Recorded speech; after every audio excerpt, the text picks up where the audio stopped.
Em algum momento você já se queixou para Deus pela forma como você vive, algum tratamento que você recebeu em algum lugar de alguma pessoa? Jó questionou. É o que nós vamos ver no capítulo 16. Jó clamou a Deus por solidariedade e clamou por justiça. E lá no verso 19 diz: já agora sabei que a minha testemunha está no céu e nas alturas quem advoga a minha causa. Os meus amigos zombam de mim, mas os meus olhos se desfazem em lágrimas diante de Deus. Nós vamos estudar hoje a necessidade de clamarmos, de colocarmos aquilo que está no nosso coração diante do Senhor, porque Ele ouve a nossa prece. É uma alegria poder estar com você mais uma vez aqui no Reavivados por Sua Palavra. Este programa é apresentado pelo pastor Ronaldo de Oliveira. Ele logo vai estar de volta. Ele está num processo de recuperação, né? Um abraço para o nosso querido pastor Ronaldo. Mas eu estarei com você aí estudando. Estamos estudando, né, o livro de Jó. Estaremos juntos nos próximos dias ainda, tá? Quero te oferecer o nosso guia de estudos, A Cura do Pecado, que é gratuito porque tem um patrocínio dos nossos Anjos da Esperança. Se você deseja conhecer mais da palavra, está aqui, sistematizado, exatamente aqui, para que você entenda que o tema do pecado está relacionado à lógica da existência humana. Se você quer conhecer mais da palavra, peça agora. Lembrando que você pode pedir pelo WhatsApp, você pode ligar para a gente, tá? Ou no horário comercial daí, ou acessar o nosso site e receber aí na sua casa o guia A Cura do Pecado. Quero te motivar também a acompanhar a gente no YouTube e compartilhar com seus amigos a mensagem, tá? Que a gente apresenta aqui. Quando a gente compartilha a palavra de Deus, nós levamos esperança. E esse é o nosso objetivo aqui na Novo Tempo, compartilharmos esperança. Eu espero que você compartilhe esperança. E eu sempre digo, né, tenho mencionado, que é importante que a gente ore a Deus, peça sabedoria para saber assim, para quem eu vou enviar? Para quem eu vou compartilhar esta mensagem? Será que esta mensagem estaria, né, ajudando uma pessoa, tocando no coração desta pessoa? Que o Espírito te ilumine. Lembrando também que você pode entrar no Deezer, no Spotify e compartilhar as mensagens de áudio, porque aí a pessoa pode, tendo uma outra atividade e ouvindo, estar fazendo uma outra atividade e ouvindo também a mensagem da palavra. Nós vamos para o intervalo, é bem rapidinho, e quando a gente voltar, nós vamos estudar hoje as súplicas de Jó, as duas súplicas que ele tem no capítulo 16, esse abrir do coração, o homem que está cheio de lágrimas, o homem que chora, mas o homem que faz uma oração sincera e verdadeira. Isso faz toda a diferença. Não importa a situação que a gente passe, o que importa é a nossa sinceridade e o nosso clamor diante do Senhor. A gente vai para o intervalo e a gente já volta. Você está acompanhando Reavivados por Sua Palavra.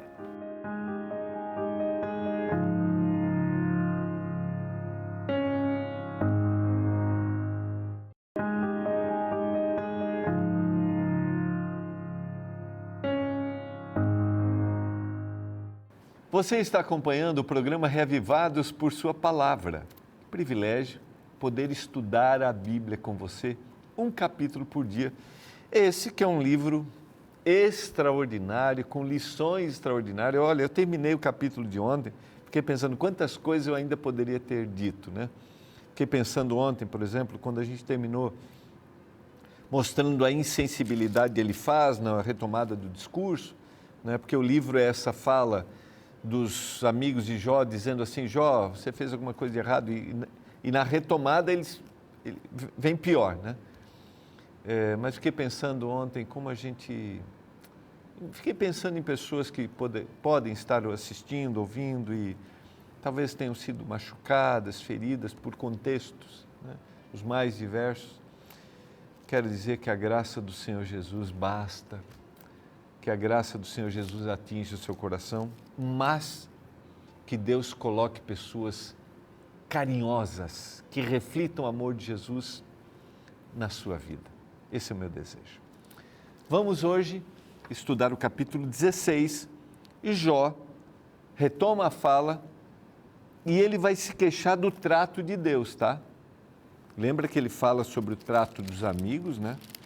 Ele apresentou isso lá no capítulo 12, no capítulo 13, ele contesta as acusações e reclama da fala dos amigos. E no capítulo 16 ele vai reclamar da queixa, né?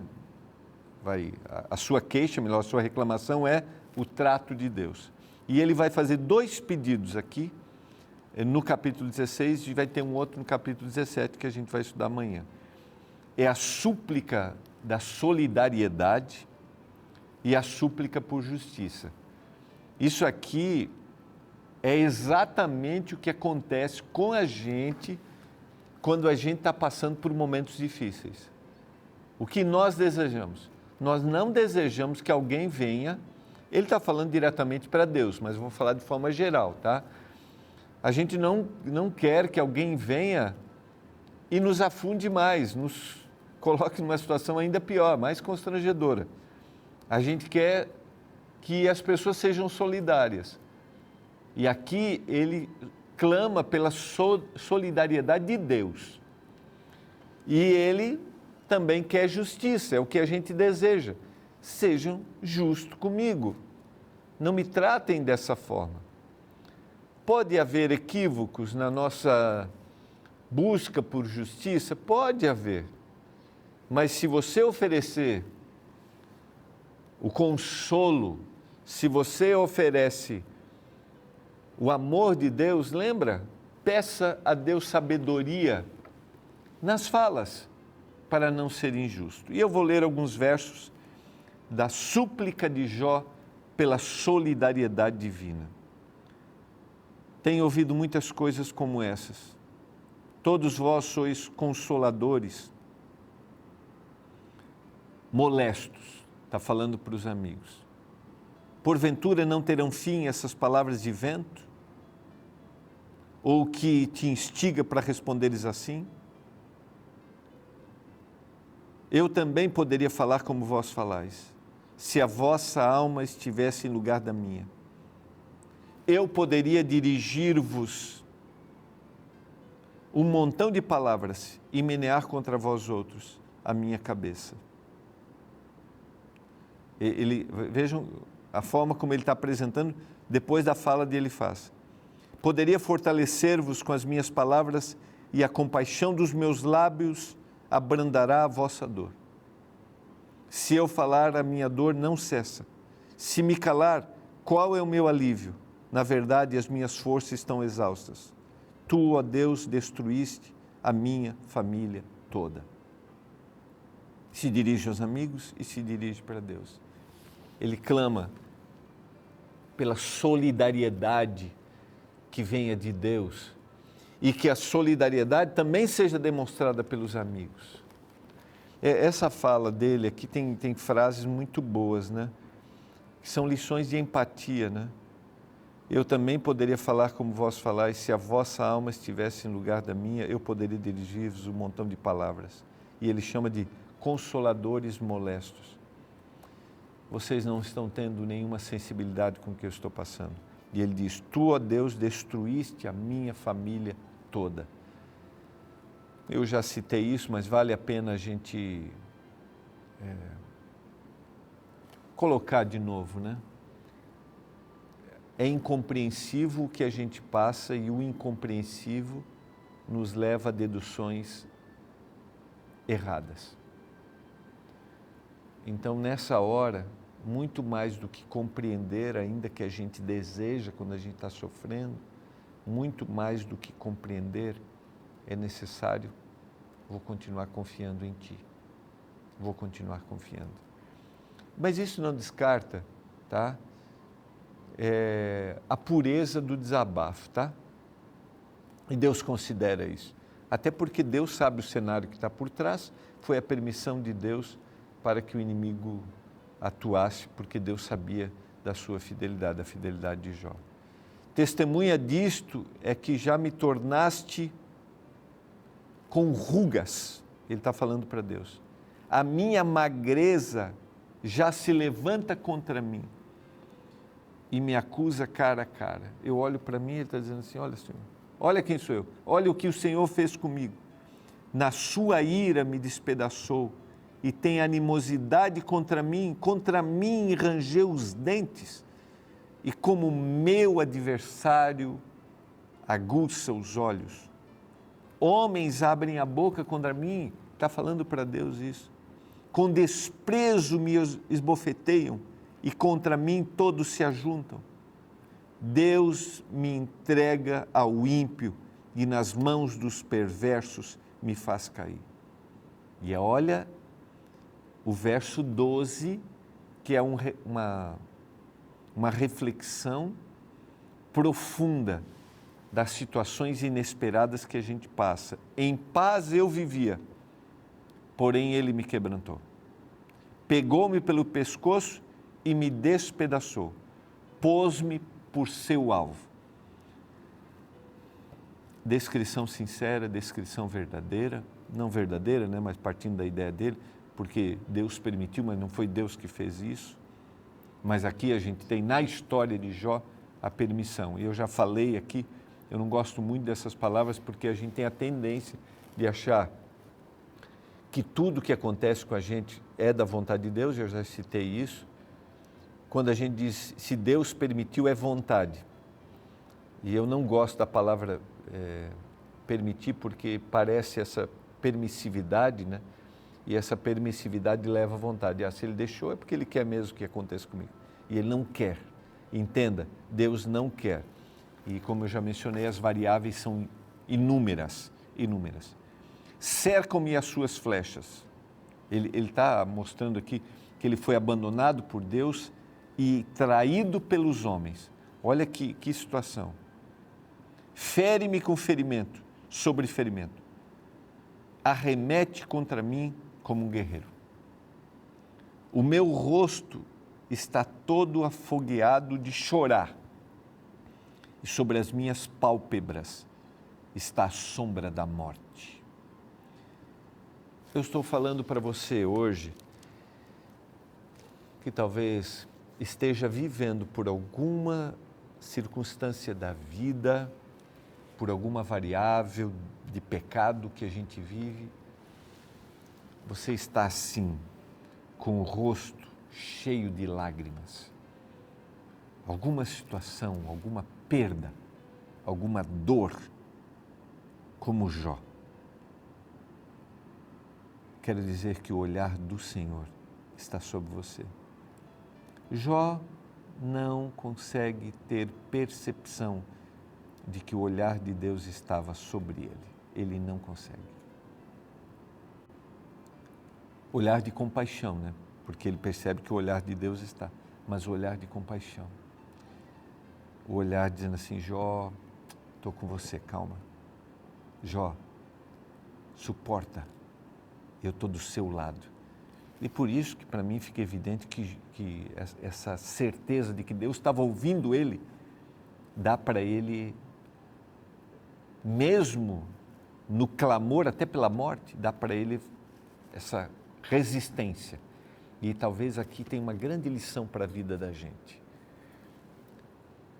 Você pode estar diante do inexplicável.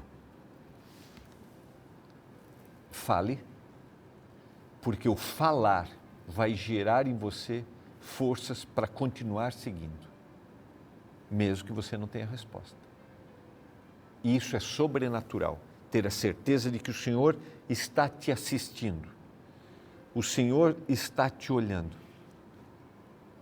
Você sabe que tudo que a gente passa hoje, a forma como a gente vive, é totalmente contrária ao que a Bíblia quer que a gente viva. Por exemplo, conversar e aguardar a resposta. Nós não somos. Nós não vivemos, nós somos educados ao aguardar respostas. Nós não somos ensinados e educados ao silêncio. Nós queremos como se fizéssemos uma pesquisa, uma resposta imediata. Mas em termos celestiais, em termos espirituais, nós não temos respostas imediatas.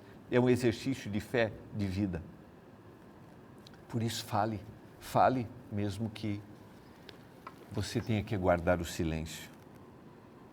Embora não haja violência nas minhas mãos e seja pura, aqui para mim está a grande questão aqui, né? E seja pura a minha oração. Ele está orando de forma pura. Ó terra, não cubras o meu sangue. E aqui ele clama, é a segunda súplica dele, ele está pedindo solidariedade e agora está pedindo justiça.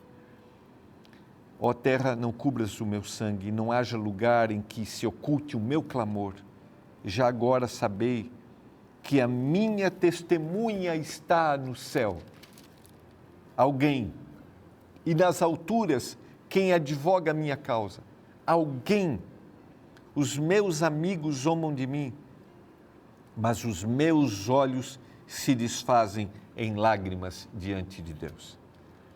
Eu estou sofrendo pressão, eu estou sofrendo injustiça, mas eu estou diante de Deus. Veja só que Deus é aquele que Jó questiona, tem queixas sobre o tratamento. Ele diz, o Senhor destruiu a minha família, mas é o mesmo Deus para quem ele clama, ele busca. As minhas lágrimas estão diante de Deus, para que ele mantenha o direito do homem contra o próprio Deus e do filho do homem contra o seu próximo.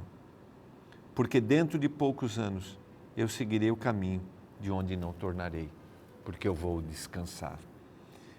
Jó, tenha certeza de que mesmo nessa situação há alguém no céu que intercede por ele, que clama por ele. Quero falar para você hoje que talvez esteja vivendo essa injustiça.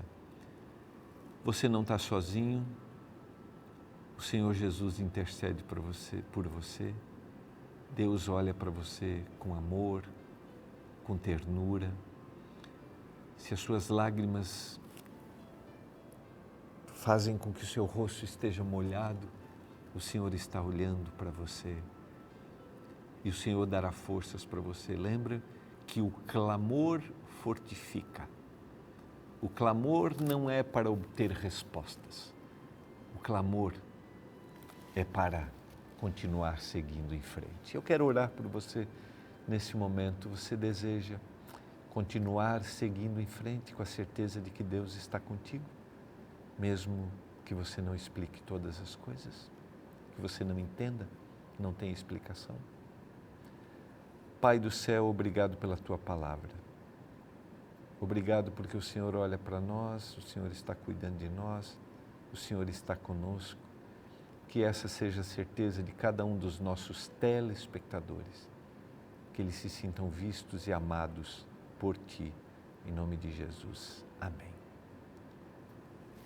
Foi bom demais ter a sua companhia aqui no Reavivados por Sua Palavra. Nós retornamos amanhã estudando Jó, o capítulo 17.